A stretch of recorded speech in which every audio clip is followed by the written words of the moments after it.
जय हिंद दोस्तों, सभी का स्वागत है हमारे channel new update in current affairs पर। दोस्तों रिसेंटली एक न्यूज चर्चाओं का विषय बना हुआ है, चाहे वह भारतीय मीडिया हो या इंटरनेशनल मीडिया, हर जगह इसी बात की चर्चा हो रही है कि चाइना ने एक मेगा डील साइन की है तालिबान के साथ। जी हां, तालिबान के कब्जे वाला जो अफगानिस्तान है उसके साथ चाइना ने mega oil extraction deal sign की है। अब आपके मन में सवाल आएगा कि अफगानिस्तान में ऑयल कहां से आया।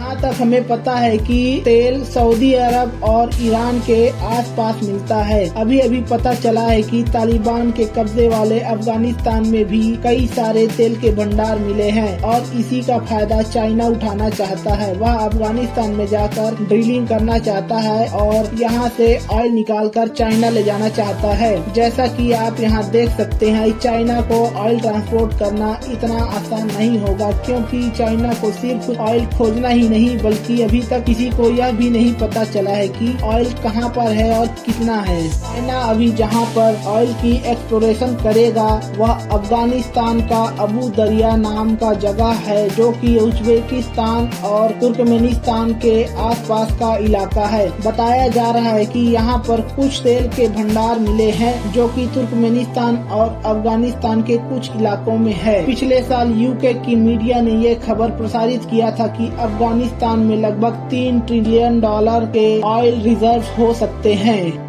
जो भी तेल का भंडार होगा वह अमू दरिया के आसपास ही हो सकता है। तो चाइना की कंपनी यहां जाएगी और ड्रिलिंग करेगी, ऑयल को पाइपलाइन के थ्रू चाइना ट्रांसपोर्ट करेगा। हो सकता है यह पाइपलाइन पाकिस्तान ऑक्युपाइड कश्मीर या फिर यहां पर वखान कॉरिडोर है, यहां से चाइना तक ले जाया जाएगा। ये तेल निकाल कर चाइना खुद यूज करना चाहता है। जाहिर सी बात है कि चाइना को यह तेल बहुत सस्ता पड़ेगा। तालिबान का चाइना के साथ यह डील हुआ है कि वहां से जो भी कच्चा माल निकलेगा उसका 15% तालिबान को मिलेगा। यहाँ पर तालिबान का काम है बस चाइनीज कंपनीज को सिक्योरिटी प्रोवाइड करना, और तालिबान के लिए यह डील बहुत ही महत्वपूर्ण है, क्योंकि जब से अफगानिस्तान के ऊपर तालिबान ने कब्जा किया है तब से लगातार अफगानिस्तान पर अंतर्राष्ट्रीय प्रतिबंध लगे हुए हैं। और प्रतिबंधों के बाद यहाँ किसी भी अंतर्राष्ट्रीय कंपनी ने इन्वेस्टमेंट भी नहीं किया है, और अब चाइना ही एक ऐसा देश है जो एक मेजर इन्वेस्टमेंट करने को तैयार हुआ है। और यहाँ पर एक बात यह भी है कि अमेरिका और यूरोप के इतने सारे प्रतिबंध लगाए जाने के कारण तालिबान चाइना की तरफ जाने को मजबूर हो चुका है, क्योंकि अगर देखा जाए तो तालिबान एक बड़ा देश है। यहाँ लगभग 4 करोड़ की आबादी रहती है, जहाँ इनके वेलफेयर के लिए, एजुकेशन के लिए और अपनी कंट्री के डेवलपमेंट के लिए कहीं न कहीं से तो पैसा चाहिए, और ये पैसा कहीं से नहीं आ रहा। और किसी भी कंट्री से किसी भी प्रकार के कोई इन्वेस्टमेंट भी नहीं आ रहा। इसी कारण तालिबान के लिए चाइना की यह डील बहुत ही ज्यादा इम्पोर्टेंट है। चाइना हर साल यहाँ पर लगभग $150 मिलियन की इन्वेस्टमेंट करेगा।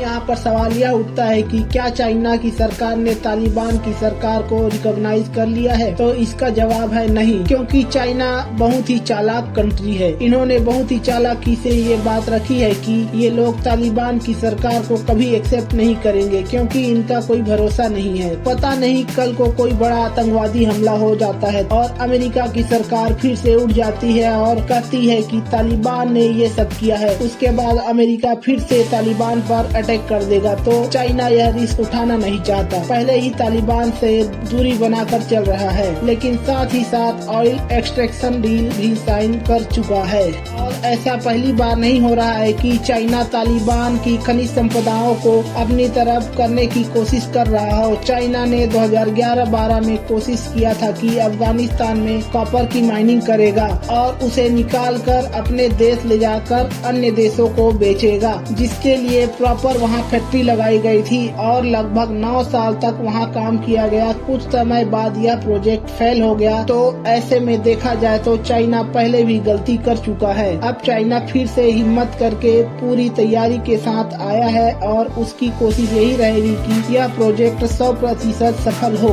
यह डील भी 15% रॉयल्टी के साथ 25 सालों के लिए हुआ है, जिसमें कि यह 15% तालिबान को मिलेगा। और हमको यहाँ पर यह ध्यान देना चाहिए कि चाइना चुपचाप यह डील कर चुका है तालिबान के साथ, और कहीं न कहीं भारत चाइना से पीछे रह गया है इस मामले में, क्योंकि आज भी इंडिया के कई प्रोजेक्ट अधूरे हैं अफगानिस्तान में। यह बात सरकार ने पार्लियामेंट्री पैनल को खुद कहा है। अफगानिस्तान में भारत के लगभग 500 प्रोजेक्ट चल रहे हैं, जिसका काम अभी तक रुका हुआ है, और सभी प्रोजेक्ट में भारत को कोई डायरेक्ट प्रॉफिट नहीं हो रहा है। भारत के कई प्रोजेक्ट चल रहे हैं, उसमें कई सड़कें हैं, कई स्कूल हैं, हॉस्पिटल, वेलफेयर सोसाइटी।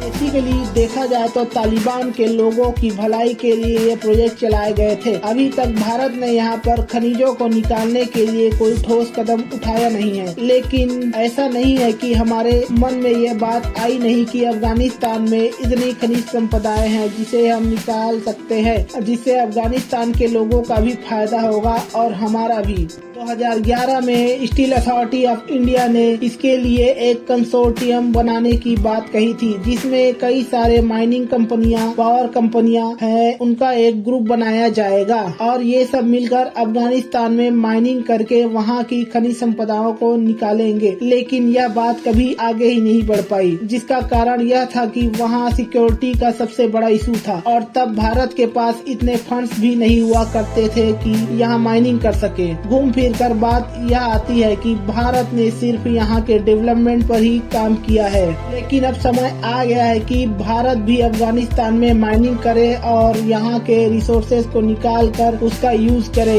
ये भारत के लिए सबसे बड़ा एडवांटेज हो सकता है, क्योंकि पाकिस्तान और तालिबान के रिश्ते अभी ठीक नहीं चल रहे हैं, और चाइना भी यह ओपनली कर रहा है, वह भी तालिबान को बिना रिकॉग्नाइज किए। तो दोस्तों, क्या आपको भी लगता है कि इंडिया को भी ऐसा करना चाहिए? आपकी क्या राय है, हमें कमेंट में जरूर लिखें।